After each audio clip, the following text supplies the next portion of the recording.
Recently, I've stumbled across a new vehicular combat game called FlatOut. FlatOut is made by a small Russian team called Good Boys and published by Crytivo.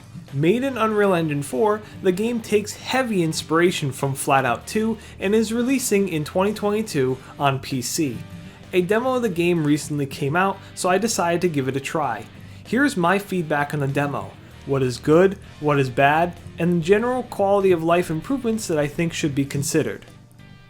Please note that the game is still in beta, which means there are still some things that need to be worked on, like optimization, so don't mind the changing graphical quality as I was tweaking settings to make the game run better on my aging machine.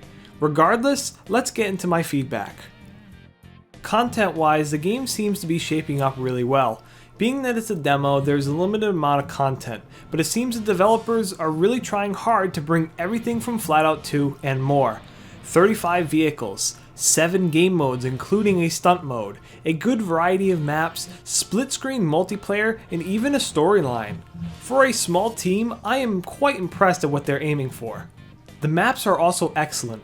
Not only is there a ton of detail, including a bunch of props littered around the courses, but the layouts of the maps are very well done.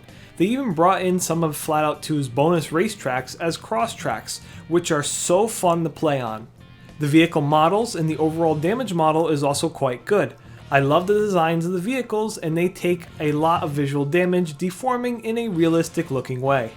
The menus are also designed really well. They are laid out nice and actually give me a FlatOut 4 feel to them. Lastly, graphically the game looks good. I won't say it's the best looking Unreal Engine 4 game, but it has good texture quality, lighting, and uses a lot of effects to stylize the presentation. While I do like a lot of aspects of the game so far, there are some glaring issues that need to be resolved. One thing I notice is that the props and vehicle collisions really kills your momentum. You just lose too much of your speed when crashing into cars and other props. That punchiness that you would see in the FlatOut 2 physics is just not here. While I definitely don't want the vehicles to be absolute wrecking machines, I think the game would benefit from having more punchy collision physics. Also, the sound design and mixing needs a lot more work. The vehicles at certain RPMs almost lose their sound entirely. Skid sound effects are low quality and other sound effects seem too quiet or are just missing. It's hard to put a finger on exactly what's wrong, but have a listen to the game without the music to hear what I mean.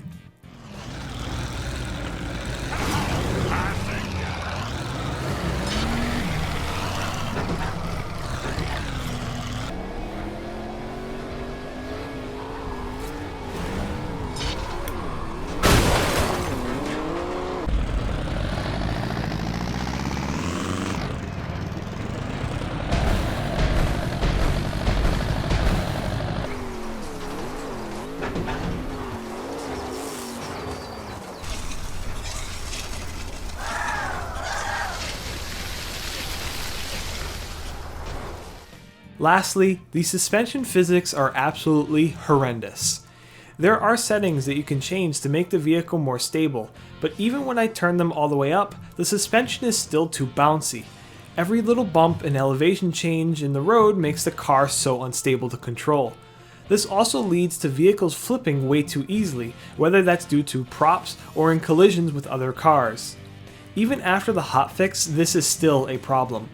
This bad suspension physics makes it not fun to drive, and rather than it being challenging, it just becomes simply frustrating to deal with. The developers have said that they are working on this, but I'm putting this in my video to further stress on how much of a deal breaker this is. I've already seen multiple people complain about this, and if this isn't fixed, many are not going to give the game its chance it deserves. For my last section, I want to propose quality of life changes and improvements that I think should be implemented. Having an option to disable the shaky camera, having proper collision physics for the doors, hoods, and trunks, being able to remap your controls for game pads and keyboards, expanding the difficulty settings to be able to fine-tune things like AI skill and damage instead of just one slider for everything. In free races, we should be able to select things like a lap count, AI count, nitro amount, etc. Lastly, the English translation should be checked over more, as there is some weird phrasing and wording that I was able to spot throughout my time playing. While FlatOut may not be as amazing as FlatOut 2, It has good potential and is already better than FlatOut 4 Total Insanity. The game just needs some more refinement before it can truly shine. This has been Gamer Alex. I hope you enjoyed the video, and have a great day.